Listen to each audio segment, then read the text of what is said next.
আমার ছেলের ওয়েট গেইনের জন্য আমি যে ওর সেরেল্যাকটা খাবে সেটা আমার তৈরি করা হয়ে গেছে। আমি 15-20 দিনের মতো সেরেল্যাকটা তৈরি করেছি। চলো তোমাদের সাথে সেই রেসিপিটি শেয়ার করি।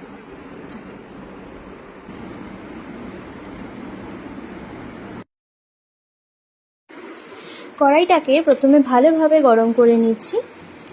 এবারে আমি এর মধ্যে দিয়ে দেবো পরিমাণ মতন, একটা আমার আন্দাজ মতন, আমি এখানে 2 কাপ মতন মাখানা ব্যবহার করছি। মাখানাটা দিয়ে ভালোভাবে কড়াইতে ভেজে নেব। কড়াইতে ভেজে ততক্ষণ নেব যতক্ষণ না মাখানাটাকে হাত দিয়ে ভাঙলে এটা এইভাবে ভেঙে যাচ্ছে।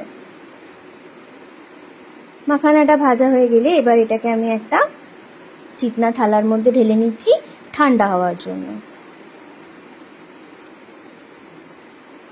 এরপর সে একই কড়াইয়ের মধ্যে দিয়ে দেবো চিড়ে। চিড়েও আমি এখানে দিয়েছি 1 কাপ পরিমাণ। তবে চিড়েটা দেওয়ার আগে কিন্তু ভালোভাবে চিড়েটাকে একটু পরিষ্কার করে নেবেন, একটু বেছে নেবেন যাতে ধান বা অন্য কিছু না থাকে। এবার এই চিড়ের মধ্যেই আমি দিয়ে দিলাম 1 কাপ পরিমাণ মতন ওটস। এই চিড়ে আর ওটসের মিশ্রণটাকে ততক্ষণ পর্যন্ত ভাজবো যতক্ষণে এটা একটা কুড়মুড়ে ভাব বা ক্রিস্পি চলে আসছে। এবারে এর মধ্যে আমি দিয়ে দেব ড্রাই ফ্রুটস। আমি বেশি কিছু ড্রাই ফ্রুটস ব্যবহার করি না এখনো, যেহেতু আমার ছেলের এখনো 1 বছর বয়স হয়নি। আমি তাই জন্য এখানে শুধু আমন্ডস আর কাজুই ব্যবহার করছি। এই যে 7টা আমন্ড আর 7টা-8টা মতন কাজু আমি এর মধ্যে দিয়ে দিলাম। কাজু আর আমন্ডটাকে ওটস আর চিড়ের সাথে ভালোভাবে ড্রাই রোস্ট করে নেব। এবার এটা ড্রাই রোস্ট হয়ে গেলে আমি একবার হাত দিয়ে দেখে নিলাম যে এটা কুড়মুড়ে হয়েছে কিনা। এবারে এটাকে সেম প্লেটের মধ্যেই ঢেলে নেব ঠান্ডা হওয়ার জন্য।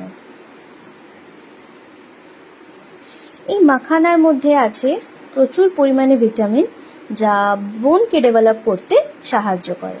আর এই ওটসের মধ্যে রয়েছে প্রচুর পরিমাণে ফাইবার, যা ব্রেন ডেভেলপ করতে, মাসল ডেভেলপ করতে সাহায্য করে। আর ড্রাই ফ্রুটসের উপকারিতা তো আপনারা সবাই জানেন, অনেকেই আছেন ড্রাই ফ্রুটস খেয়ে থাকেন। ব্যাস, এবার এগুলোকে ভালোভাবে ঠান্ডা করে নিয়েছি। ঠান্ডা করে আমি একটা ব্লেন্ডিং জারের মধ্যে নিয়ে নিয়েছি। ব্লেন্ড করা কমপ্লিট। এই দেখুন কি সুন্দর একটা ঝুরঝুরে গুঁড়ো তৈরি হয়ে গেছে। প্রত্যেক দিন 2 চামচ করে এই সেরেল্যাকটা আমি আমার ছেলেকে রাত্রেবেলা খাওয়াই। এটা বানানো হয়ে গেলে এটাকে একটা এয়ারটাইট কন্টেনারের মধ্যে স্টোর করে ফ্রিজে রেখে বাচ্চাদেরকে খাওয়াতে হবে। পরের ভিডিওতে আমি আপনাদের সাথে শেয়ার করব কিভাবে এটা আমি বানিয়ে ছেলেকে খাওয়াই। Thank you.